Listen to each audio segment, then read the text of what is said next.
I'm so happy to be joined by Lisa Geraci Rigoni today, who is the founder and queen organizer of the Organizing Mentors, which is celebrating its 17th year. So yeah, I think Yay. that puts you in like the 1% of all businesses in the US because the drop off is way before 17 years. I'll say that. For small businesses? Absolutely. Wow. Absolutely. I think most of them don't survive a year, and then it's sort of that exponential drop off from there. So Mm, congratulations. That's awesome. thanks. Yeah. When is your official anniversary? Do you remember? You know what? It's hard to say. So this is how I remember when I started. My father passed away in 2009. Hmm. He got sick in 2008. And through that year, I wanted to start an organizing business. I knew I was doing it in people's homes, as you read my book, and it was like, oh, I'm kind of good at this. And people haven't done this before. I thought of the name Leave It to Lisa, which was an old family kind of criticism that I got. But that's really what I wanted people to Lot of do. a joke, Leave it to but Lisa. yes, right. Yeah, very, very lovingly, made fun of. But that was what I wanted people to do. So when I thought of the name, my family actually thought of the name. I said to my dad, he loved drawing. He wasn't an artist by any means, but in his own world he was. And I said, well, Dad, this is the name. Can you create a logo for me? And yeah, sure. And he had this image of like a house throwing up. So an image of a house, just like a box of a house, Right. and then like a boot coming out of the chimney or a bike coming out of the door or window or, just stuff throwing up. The house like have too much stuff. And that was Right. perfect because that's exactly what I thought. Well, he passed away before he could do that. So long story short, that's why I know I started doing it in 2008. Hmm. There's no official date, and I don't think I even made my business legal until 2010. Okay. Like I had a name, I had an LLC, but I Mhm. never registered it. I don't know. I must have if I had an LLC. I don't know, but that's when I started. That's why I say it's 17 years. I've probably been doing it forever, as Leave It to Lisa or the Organizing Mentors. It's been 17 years. I think that's the start of every really good business is that line at which you do things either as passion projects or as a Right. side hustle or, just something that, you do for friends. And Right. then all of a sudden it just, one day you wake up and you're like, wow, I'm official. Yeah, yeah. Oh, even, people are like, well, you're really good at this. And, my little Lisa theory was if I'm good at something, everybody's good at it. Like there's Right. nothing special about me. That's But right. people, and that was one of the things I had my first coach. He was like, you realize your business is not a luxury. It's a necessity for people. Sure. And that really switched my thinking Hmm. because I thought, well, everybody doesn't need me. This is just for people who are either desperate, can't do it themselves, or have money and can pay for it and don't want to do it themselves. But really, it's a necessity. And that's really what I think my business has grown into. The people that are attracted to me are like, they can't do it. They cannot do it alone or by themselves or know where to start, So it's a necessity. It's a health, it's mental health, it's physical health, it's everything for some people. Yeah. So let's dive into that a little bit because it is a Mhm. necessity that many people go without. So who do you find tends to be the people who maybe are most willing to admit that it's a necessity for them and it's something that they Mm, can't do? Where does your sweet spot end up being? that's a good thought. So I have a couple different people, different like avatars, if you will. Mhm. A lot of my clients are older and can't do it. And they've lived in their houses 40, 50 years and their adult children don't want to help them or can't, or, have busy lives of their own. And they've either lost a spouse or, someone's ill or sick, or they're perfectly healthy and they're just like, I can pay for this. I don't have to do it. I want Right. someone to say, do you want this? Do you want this? Because they don't know where to, and it's overwhelming. Overwhelming. Right. I mean, look in your own house, even Mhm. if you're there, we've only been here 6 months and I'm still going through things and saying, I really don't need this anymore. Doesn't fit my life. But it's easy when it's easier. It's not like the simple, not easy when you have someone with you, sitting with you. So anybody who feels that overwhelm and really they've tried it themselves, they've asked friends, they've asked their kids, they've asked neighbors, they've checked the internet, they've read all the organizing books, and they're still sitting there with just everything and they don't know what to do. So it's people that are at that overwhelm.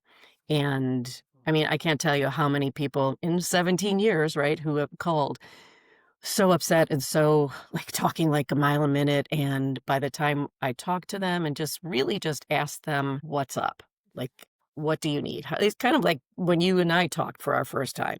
It's like, well, how can I help you? Right. What can I do? It's not really selling them on my services. It's Right. how can I help you? What do you need that's very specific and unique to you? Yes, we're going to be doing this and doing that, but really it's a very unique service. Hmm. Everybody's job is different. And I going back to the phone call, the person just I just feel so much better just talking to you.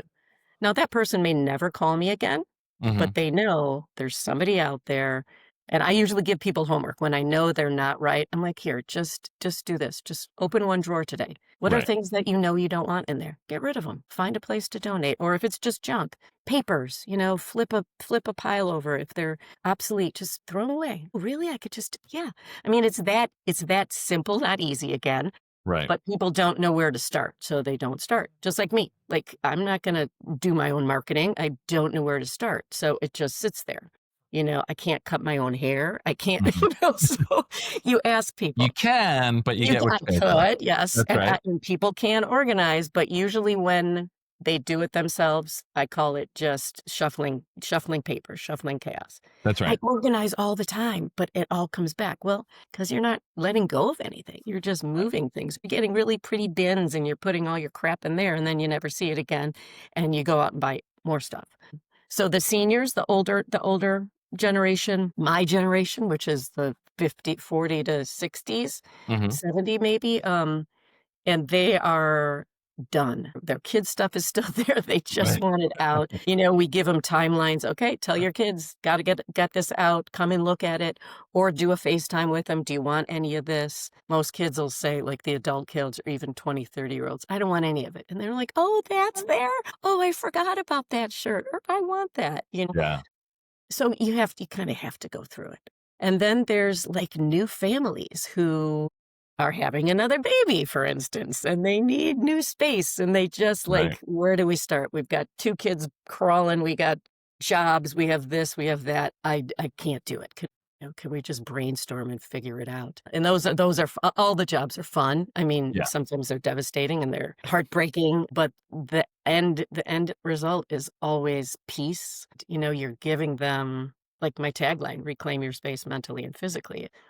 You're giving people peace, Right. and ultimately they're thanking us profusely, right? And I was like, well, you realize like you made all the decisions. You did this. When Right. you first got on the phone, you're like, I can't decide. I don't know. I want everything. Well, yep, give yourself a pat Yeah. on the back. You actually had to make all those decisions. So yeah, I guess I did. I Right. I can do it. So it's a confidence boost. It's a little bit of everything for Well, and so let me give you a live testimonial because I actually don't know that the work that you and your team have done at my house Yep. is so recent that you probably actually haven't heard. So I'll give you live feedback. How's that? Okay. So yeah, as Lisa hinted at, my wife and I are expecting our third in November, which is an amazing thing to say. Just knowing how Mm, far we've had to go to mm, even get to that point. Yeah, we live in a house that has plenty of space. Everyone could want a different layout for their exact circumstances and all mm. that good stuff. But there's a couple of things that having read your book and just being comfortable telling on myself because I do think that this stuff should be destigmatized to the degree that you can. Uh-huh. Everybody goes through this and it might look different, but there's some version of this. So, Uh-huh. we all brought our own, 25 plus years of stuff to our marriage. And we've been here Uh-huh. for almost 10 years. And we have boxes in the basement. Sort of the last room to conquer was the basement. And, we have this under the stairs area and it's our laundry room and it's our, we The have secret stash. that's right. We have a freezer down there. There are boxes though that we have not opened since we moved in, and so that was like the last area to conquer. And Uh-huh. it's not for lack of trying. It's not for lack of want. But I'll just say, going into that, my wife Kate is intensely creative, and I'm creative and busy. So like we sort of we orbit in so many ways so well, but again the chore of giving up a weekend or something like that to sit down together at a time when we both can was a nightmare. And Uh-huh. so you go through one thing after another, and you've got all the memories and associations with it. And it's so nice to have a third party come in and say, just nope, it's not the computer that you bought that you shouldn't have bought, that that never worked the way you wanted it to. It's just a computer. Do you need it? No? Okay, go. Mm, And so just to mhm, remove all of that emotional baggage from the situation. And as it turned out, I was not in the house that day. I was out doing things that I do in the community, and I came back, and all of the emotional baggage that lived under the stairs behind me was reduced down to a box. And it said, mhm, it had a Brian post a note on it, can you go through these things? And I did, and I was done with it in 10 minutes. mhm. And Yeah, no more emotional baggage with it, yeah, and I have space back. And I think we still probably have a few more, sorting rounds and things like yeah, that. Just again, that, like, you're talking about that, like, emotional exhale that people feel. exactly. I came back, and Kate was at a 10 when I left that day, and was at a 6 when I came back, I because know. it was that easy. Yeah. So yeah, I can personally attest to that. And of course, thank you to you and Carrie and the rest of your Yeah, team as no, well. that's great. And you raise a really good point. The which I talk about a lot in my talks, and that it's the fear. And you said, like, what is in those boxes, Mhm, right? What is in the boxes? And I listened to Anderson Cooper's podcast about mhm, grief, and they say the same thing. It's like unpacking the boxes. I do a kind of a symbolism or whatever, like the boxes in your head mhm. of what you're making up of what was in those boxes under the stairs, right?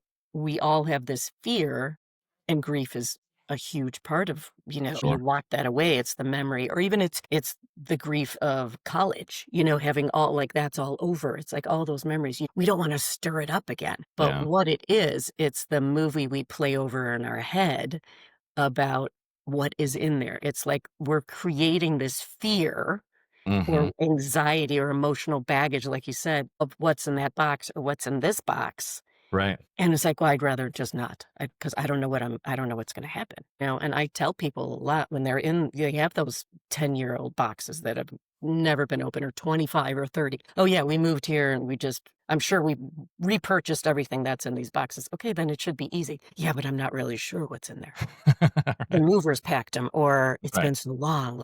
I don't know. Like, am I gonna cry? Yeah, you might. Is it gonna be yeah, you might. But when people trust themselves and trust us, of course, that is like the biggest honor, when someone cries in front of us or lets us hug them or hold their hand, or, because Aw, we're, amazing. we're, we're, we're going through this almost metamorphosis with them, or transition, or transformation of that fear, and letting us be there to see it and hold them, hold space for their emotions, and then be with them on the other side, and it's amazing sometimes because it's so cathartic. I've experienced it myself when we moved.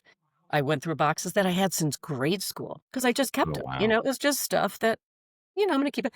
I sat in my basement with 4 or 5 big plastic bins that I took from Chicago to my condo in Chicago to Herndon to Ashburn to, like, I don't need to go through it. And I just said, okay, I'm going to practice what I preach. Yeah. And I think I did some videos of it too, and I think I told you this or somebody, I had a boyfriend in 6th grade, and he gave me a little silver bracelet that I have somewhere, but it broke. And it had a little silver heart on it. And I Yeah. found it way on the bottom of one of these plastic bins, and I thought I lost it. And I remember hiding it from my mom because, I can't have a boyfriend in 6th grade. And I would walk to school and Right. I'd put it on, and Rob Tullis, I talked to him like a year ago, it's Yeah. just one of those things, like, and it was such a great feeling, it was just a great memory. All the papers that, the notes that you send between friends and stuff, if Right. I didn't know it, I threw them away. But going through it, and yeah, there was some emotion. I had 3 friends die in high school. It was a lot, but going through it, you have to prepare yourself. Mhm. And that's what, even with Katie, Kate wrote me an email. She said, well, I'm still doing homework, but I'll have Carrie come back and help me with the rest, because we Right. give you homework Yeah. to do it, to learn how to make those decisions yourself. Like, you had that box. Okay, go through it. This is all you need. But it's that beginning, it's that one step, that one bite. How do you eat an elephant, right? Right. One bite at a time. You see Right. this hole under under the stairs, forget it. Let's just go have a drink, or let's go play with the kids, or let's go out for dinner, or get away from it, right? Because nobody wants to do it. And that's Right. another reason why I'm in business, is nobody wants to do it, and nobody wants to do it alone. Yeah. It's difficult. It is difficult. Yeah. So one of the things that I love that you talk about is just the stuff about your stuff, and how fitting that that should be the name of your new show as I well. know. I say show, podcast, video, whatever Yep. the medium is. Whatever it's gonna become. That's right. That's right. Thanks to you. Yes. That's Thanks to right. you pushing me. That's right. And doing this in coordination with Loud and Now Voice, which is Yeah. awesome. I because if you haven't read the book, of course, I was messing it up, so I have to pull it up on another screen. But 17 Spatulas and the Man Who Fried an Egg. Give us just the highest level on that, which I know is wrapped up in everything that we're talking about now. Yeah. Yeah, just give us the high level on that book, and of course, you just released the audiobook on that as well. I did Yeah, that I tell me all recorded, about it. which was really scary. And I Yeah. didn't even listen to the whole thing, Brian. I don't know if I even told you. I couldn't. They're like, "Oh, just check it out." And I asked the producer, I was like, "Do you like it? Is it okay?" She's like, "Yeah, there's a couple places we want to record." I was like, "Just tell me, because I don't like, nobody likes to listen to it." But Sure, my right. brothers listened to it, and people are like, "Yeah, no, you sound really great, and it's great coming from you." So the highest level of the 17th batch. So that was my COVID baby.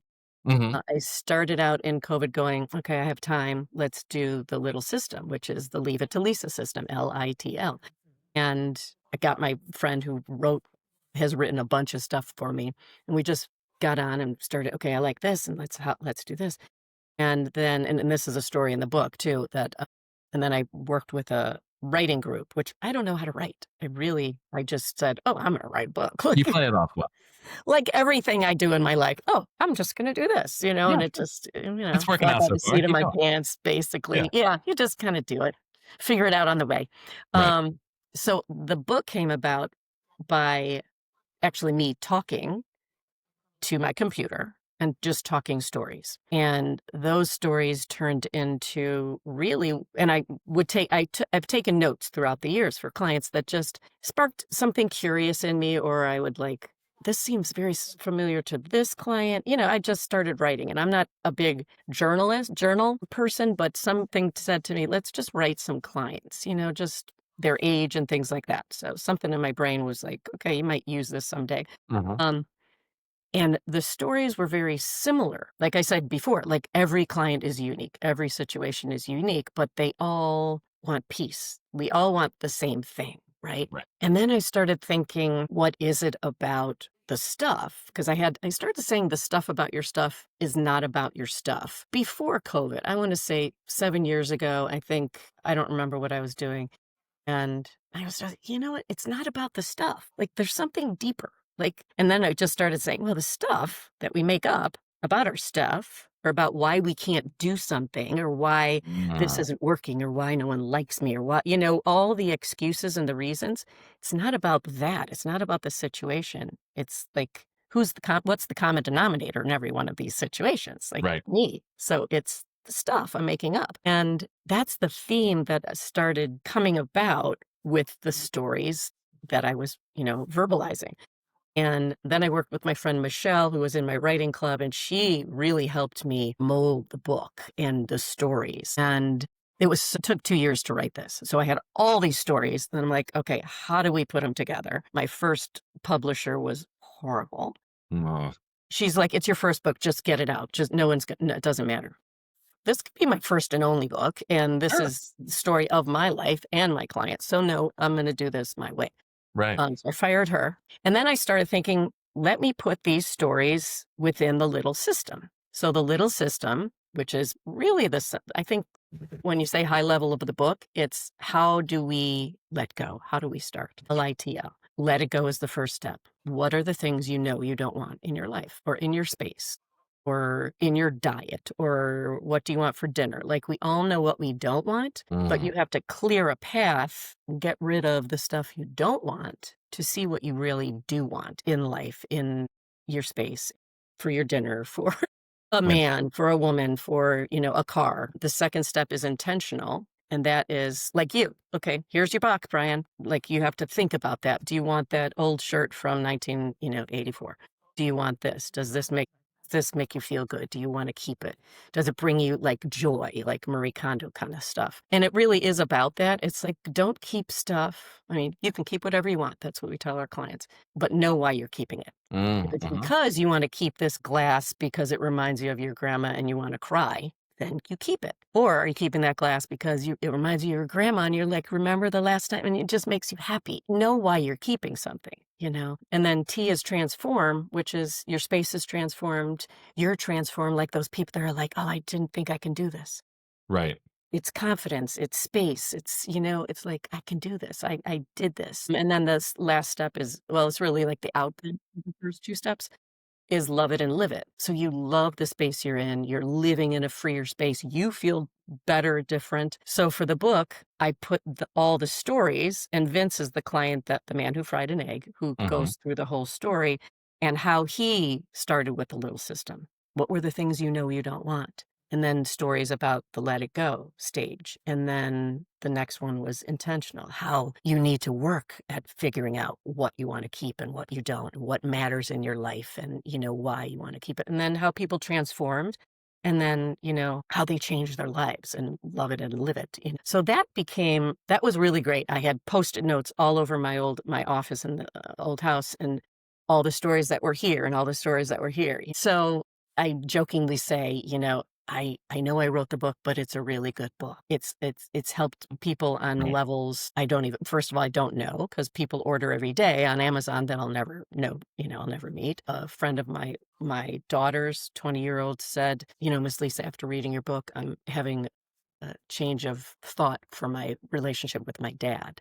Like, I had no Wow. idea, right? Because you Yeah. hold on to stuff mentally and physically that doesn't serve us, right? You keep stuff. Therapists say this all the time.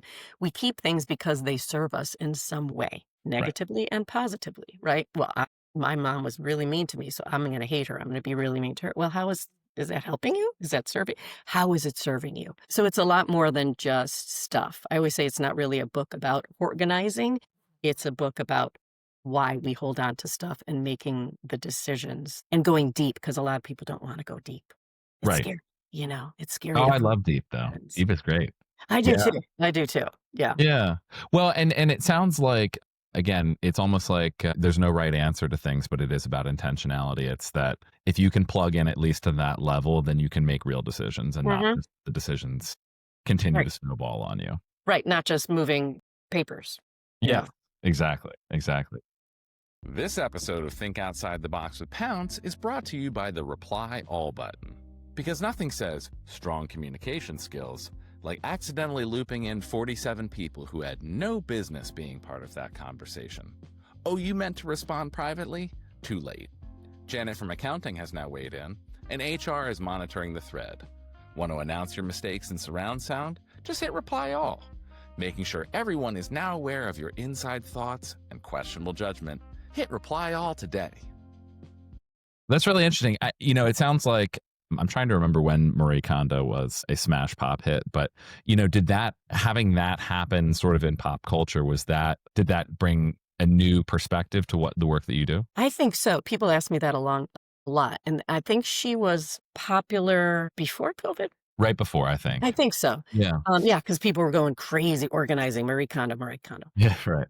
And what I think she brought to people is, because all we ever saw were hoarders, right? Uh-huh. On TV. It's all we saw. Well, I'm not like that. I don't have Right. dead animals. I'm Right. not walking on feces. I'm not, stepping over shit. Excuse my language. Um, what she brought an awareness that everybody has stuff. Everybody has stuff. Whether it's physical stuff, you can see it, mental stuff, you're holding on to it. Everybody has stuff. So that, I thank her for that.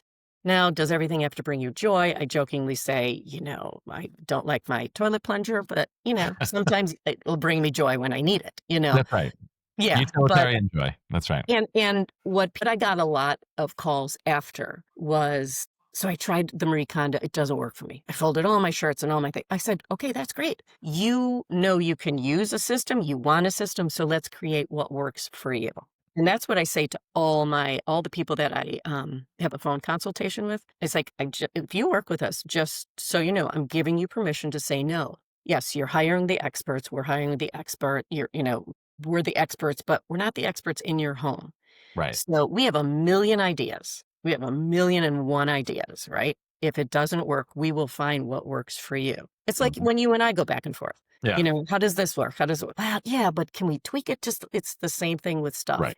Somebody can come in, and I've had this happen to me a lot. So I worked with an organizer, 3 or 4 times before. And first of all, I'm like, red flag. I'm like, do I want to work with them if and what it usually comes down to is it looked great, but we couldn't find anything because it Mhm. wasn't right for you. Right. Like, we have to figure out. Anybody can make a house look perfect. I can take a before after picture and make everything look perfect. Because the pictures that the before after pictures that Sure. I've shared, they don't look perfect, but it's Right. perfect for that person in that house. So you can't say, "Oh, let's move this." No, I like my pile of papers, Right. like my thing back here, all my shelves. Yeah. I've been criticized in the past that you got a lot of clutter back there. I'm like, actually, I don't. I know what everything is, and if it does get a little crazy, I can flip it and switch it in 5 minutes. That's right. Right? Everything works for me on that shelf. Meanwhile, I make sure that everything behind me on the couch is out of sight over my shoulders. People do that a lot. When I was in fitness, people would not want to go out to dinner with me. I was like, I'm not watching what you're eating. I don't care. You know? It's like when you look at a website all the time, or, you look at, Right. oh, well, you can do this better with your friends. I'm like, no, like No. maybe in your head, maybe this could help, but you're not going to. Right. And I'm Yeah. always happy to answer those questions, but yeah, it doesn't bother me at all. Right. Right. But yeah, I mean, tying in a little bit more of your story too, Sure. the thing that I love is people's, creative career journeys. And, as you mentioned, you weren't doing this as an official business before 17 years Mhm. ago. So, what was your pathway before that? What other jobs did you have? What haven't I done? I know, right? I was actually with Margaret Brown. I saw her with a client, lived Yep. across the street from her, and then I saw her at the gym, which was just some random thing, and her daughter was there, Mhm. and she's like, "I gotta do core," and I said, You're doing core all the time. Right. You just hold your belly, just isometric contraction." She's like, "Well, how do you know that?" I was like, "Oh, I had a fitness company before I had That's when I right. had Okay. this, that." And Margaret even said, she's like, "What haven't you done, Lisa?" I was like, "Well, I haven't done a lot, but." So I started out as a professional dancer, singer, actress, like Broadway Mhm. dancing, singing. Loved that. My goal in that career I think I started getting paid when I was 10 or 11, because all my brothers were performers, and we did it. I was a magician's assistant. Oh, wow. Yeah, that was really fun. And I I can't tell bet. you Yeah. anything because I've signed a non-disclosure. But it Oh, was really fun. It was actually fun. I did get caught in a couple of the machines every once in a while and have some scars to prove. But but you did well, not actually get cut in half at any point, probably. no, I don't know. Probably. I Fair don't know. enough. Actually, I was cut in thirds. Wow. See, now that's next level.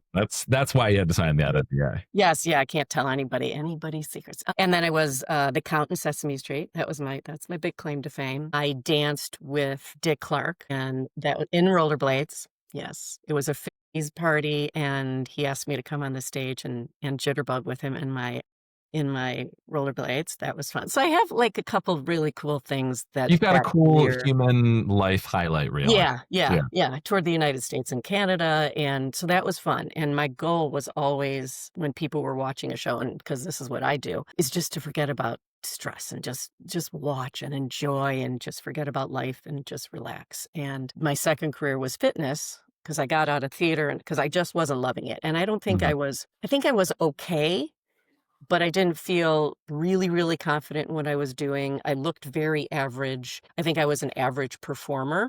If I had more confidence, probably I could have done more. But I don't think I think I lost the passion. I had done it for so long. I was 25, and I just said, I'm going to take a year off. So I waitressed, and I, went on trips, and had a nice, relaxing time, just waitressed. After a year, I said I didn't miss it. I mean, I did Mhm. some modeling things. I used to do sports, like Champion clothing, and I would be their model and stuff like that, because I was very strong looking. I wasn't dancerish, skinny. And I was like, what am I going to do? So my girlfriend was in fitness. She's like, oh, come take some classes. I joined a gym, and I really loved it because it was performing, but it was teaching, and I was I was fit. And then people started asking me to teach personal Yeah. train, and so I started Evermore Fit, which Okay. was my company, Evermore Fit. Incorporated in Chicago, and I worked with a lot of seniors. I was a cardiac rehab specialist at the hospital, so I help people that way because that's. Yeah. I always say fitness, health, and stuff are kind of the same. We don't know where to start. We want to lose weight. We want to get healthy. Mm, We don't want to give up this. We don't want to give up that. yeah. We're I like that. scared to look at the boxes, right, of what we're eating. It's the little system again. Okay, if you want to lose Yeah. weight, what can you let go of? You can't have a glass of wine every night. Or if you do, you got to watch this, right? So that was kind of the same thing. It's just helping people in their lives. But when I look back on it, it takes so long to see a difference when you're healthy. Right. Right. And I had to fire a couple clients because, I'm with them 2 hours a week. They're not losing weight. Well, what are you doing the rest of the week? Are you doing your homework? Are you? And but it was really great. It was very rewarding. I loved helping. I worked with a lot of seniors, like I said, and like the best compliment I got once, which had to do with me, but really the client was as my grandson is growing, I'm able to lift her.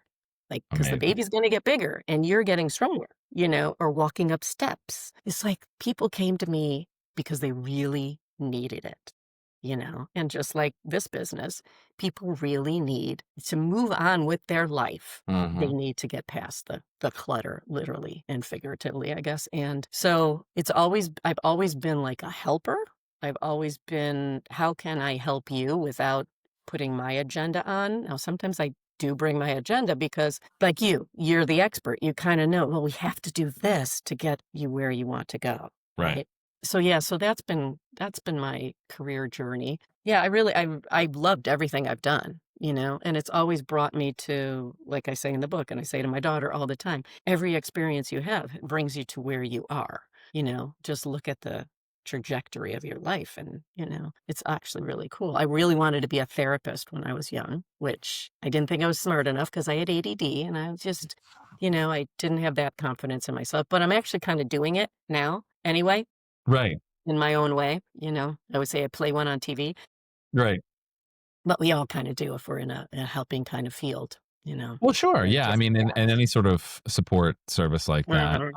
But I just love how functional and practical your approach is. Again, whether that's fitness or organizing or Yeah.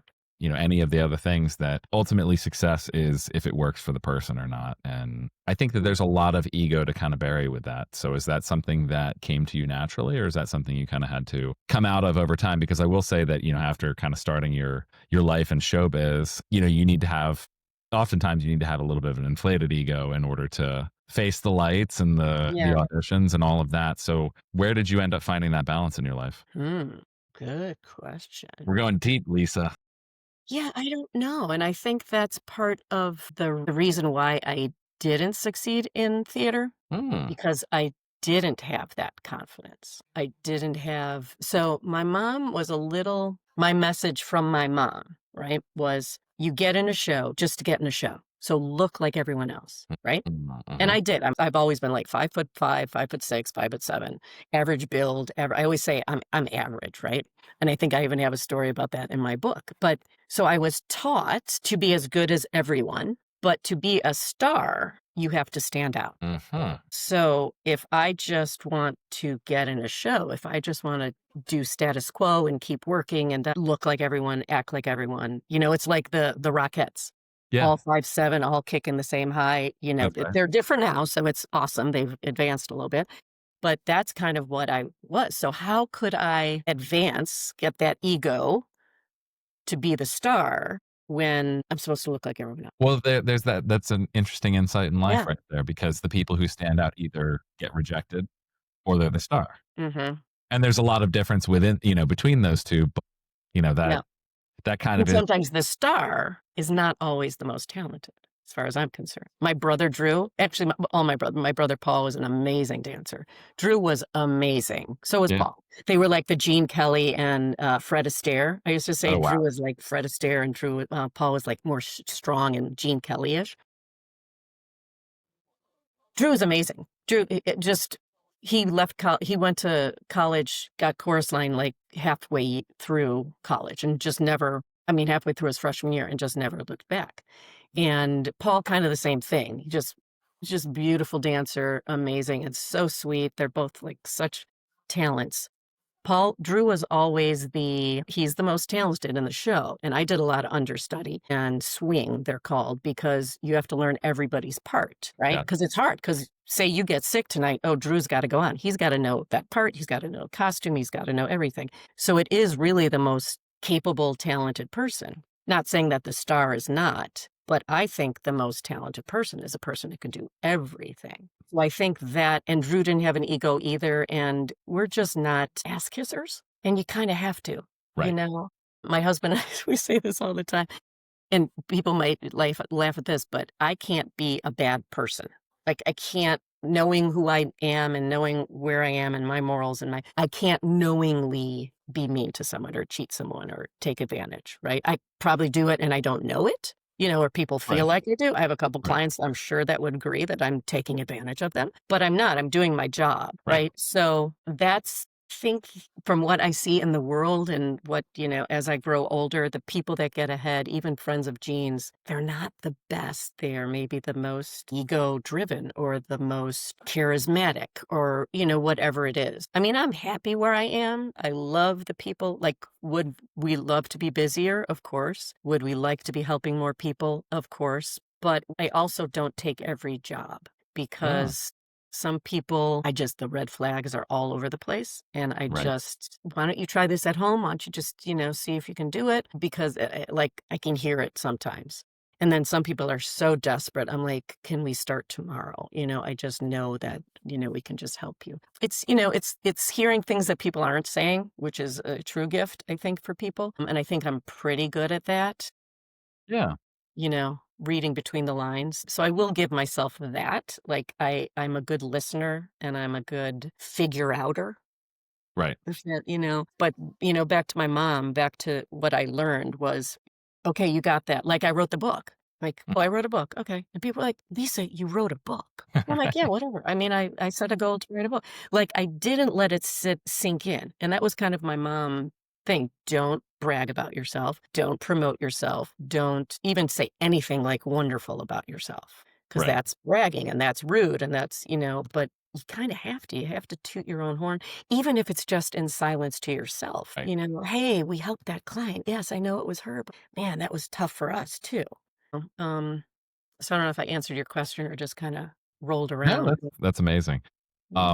And I think that there's a lot of good that comes with that too. It's not always the easiest way, and it's not the Mhm. flashiest, but yeah, I think we're wired pretty similarly in that way. So, just tell me a little bit more about the process of what it's like to work with you. How much of a commitment do you really need from people in order to clear that first hurdle of the Mm. first thing I did was pick up the phone and call Lisa? Yes. What does that commitment look like afterwards? Hmm. I mean, is it sort of a long drawn out process, or is it something that It doesn't have to be. Some people don't like it. It's like Mhm. the Band-Aid theory, right? Just rip Right. it off. Let's just do it. Let's open every box today. Well, Right. we're not going to do that because first of all, that's going to be really painful for you, depending Right. on what it is, especially if there's like a death or if there's, Sure. some estranged relationship. I think it's as much as a person wants to commit to it. Mhm. Tell you the truth. There are clients that I'm like, oh, I just want one more session with them just Right. to, just to finish. But again, it's not my agenda. I can't, as much as I want to do this extra thing. So I don't know how to answer that, Brian, because it's really up to the person. But I commend people. I'm always so proud of a person where when I know they've called and they've picked up the phone 10 times or they've Googled. It's like the man who fried an egg, Vince. Yeah. He reached out to a bunch of other organizers and finally found me, and he knew I was his person. Uh-huh. And sometimes you just have to trust yourself. And again, going back to like, I am so honored that people do trust us, you Yes. know. And I have a team of 10 now, and everybody who works with me for me is kind and empathetic. And, I hopefully instill that because that's 17 years of working with people. It's not our agenda.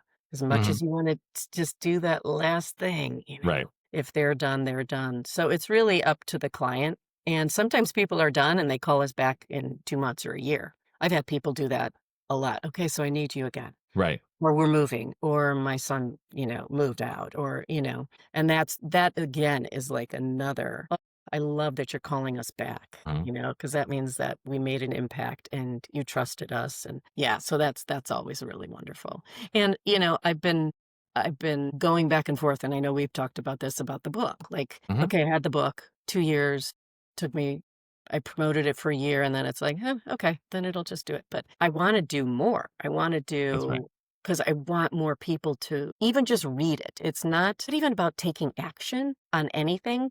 It's just starting to ask yourself the questions. And that's that first bite, really. The first bite is I need help. I Right. can't do this. I can't do this alone. In Right. anything you want to change in your life, diet, your house, your health, your relationships, it's just I got to do something about it. Because usually it takes us a while to sit on it for a while. And then, okay, I'm going to research. Mhm. I'm going to get on Facebook. I'm going to get on Google. I'm going to ask my neighbors. Well, usually it's not neighbors because nobody wants to admit that Right. There's something for some reason, there's it's something, still there. heavy Yeah. about that. Right. Yeah. And I would love to be the organizer that people, our van or our cars roll up and they say, I have an organizer. Like, that's so great. Like, I'm so Right. proud of that person. No Right. matter what the situation, if they're moving, if they have a kid, or if they really need help. Like, it shouldn't be, it's like you're taking care of yourself. It should Uh-huh. be wonderful. We're taught that the more stuff you have, the richer you are, the happier you are. You kidding me? Yeah, I mean, there's a lot to suggest that it's actually the inverse of that at a certain level, that there's Uh-huh. people can argue about what that point of equilibrium is, but yeah, Yeah. exactly right that, we lose interest in things. It kind of feeds into the incredible pace at which we live now. Mhm. And it doesn't feel very good. And I think it's No. part of the reason why people fall out of love with their house and, Mhm. with the people who live in their house and all of the things that we should love. So Right. yeah, I mean, as a personal testament, I know it helps. So it's certainly worth a try, and it doesn't have to be a big thing, like you said. Mm-mm. You don't have to be in a hoarding situation. You don't No. have to. You should call before the point of crisis, Right. and I hope that people, after hearing from you and understanding that a little bit better, and of course following along with your work, because Mhm. you put so much of it out there, I think that's. I really hope that people take advantage of that and hear this story today. Me too. I thank Yeah. you. Yeah, and it's again, even if you walk into your closet, I have this conversation with women all the time and some men. I walk in my closet every morning and it's packed full and I say, I have nothing to wear because you have too much. Right. Seriously, you have too much. Right. And so it appears like you have nothing to wear. And women, men, I have 3 sizes in my closet. Well, what's going to fit today? Well, I better keep it all because I'm not sure. But people always know, you always know what you don't want. Always, always, always, always. So go to the back of the closet, push all the clothes. The stuff in the back is probably stuff you haven't worn in a while. Or you go, oh my God, I've been looking for that. Right. Yay, I found it. I found that black dress or whatever. But we know what we don't want. And again, like you said, people all like it's just one little step. Go under your sink, for God's sake. Go in your linen closet. Go under your stairs. Take Right. out one box. Doesn't have to be the whole house. Like you said, we have to set aside a whole weekend. No, you don't. You will hate each other. You will hate your life. You will Right. just unless you have someone working with you and this is the only weekend you do it, but take breaks and give yourself some grace too. Yeah. And Yeah. because most people are like, oh, we spend so much money, we can't get rid of all this stuff. It's just sitting there and it's just taking up mental space. Yeah, exactly. And I know not every situation is exactly like mine either, Oh but gosh, no. yeah, but I will It's say it very worked. similar. Yeah, Yeah. yeah. The stuff about your stuff is not about your stuff. Right. And for me too, I mean, it was nice actually to not be there in that case. Not that that's a typical arrangement, but otherwise again, I can just leave all of my association. If we haven't opened that box in 5 years, I don't know what was in there. You know, why should I have to rewind the tapes on that? Instead, Yeah. I had a basket and I was like, "Oh, sweet. I can get this done." And then That was move very, on. very fortunate, Brian. Very I fortunate know. I set up my life very well, Lisa. So method to your madness. that's right. That's right. Oh, I'm not available today. Wait, Yeah. what day was it again? Wait. That's right. Yeah, I'm definitely out that day. So anyway, if you would love to tell people where they can find your good work and where they can book a consultation with you as well, yeah, we'd love to continue telling your story on here. Okay. Well, 17 Spatulas and the Man Who Fried an Egg is available on Amazon. Mhm. The audio and the hard cover and the, soft cover. And And it's you an can easy also read. get it. It's an easy. Pardon? I said it is an easy read. It is, yeah, and I did that on purpose. Mm-hmm. With my ADD, I made a big print, and that was a very cool thing. I was able to pick out like the feel of the book, and because I own the book, like I made sure that I got everything. I got the pictures and everything. Yeah, and I made that specifically very short chapters because my big thing is I hate reading a book at night. You're so tired and you flip and you're like, oh God, that's 6 more pages. No, I can't, but I can do 2. So I did that on purpose. But also you can book a time with me at theorganizingmentors.com. And we're redoing the website, so it might be a little discombobulated right now. But that's right. If you don't like it, check back next week. Yeah, exactly. Or just give me a call anytime, That's right. Exactly right. And what is your number for that? Facebook and all that. That's right. Yep. Yeah. All right. Well, that sounds good. Yeah, we'll keep getting your story out there and in the drips and drabs because you've got an incredible story to tell. But thank you for joining us today. Thanks. Of course. Everyone else, look out in the coming weeks again on Loudon Now Voice, the stuff about your stuff. That'll be a great way to kind of dive deeper into Lisa's approach with the LITL system and learn all about tips and tricks for bringing their house into a place where they really enjoy being there again. Thank you.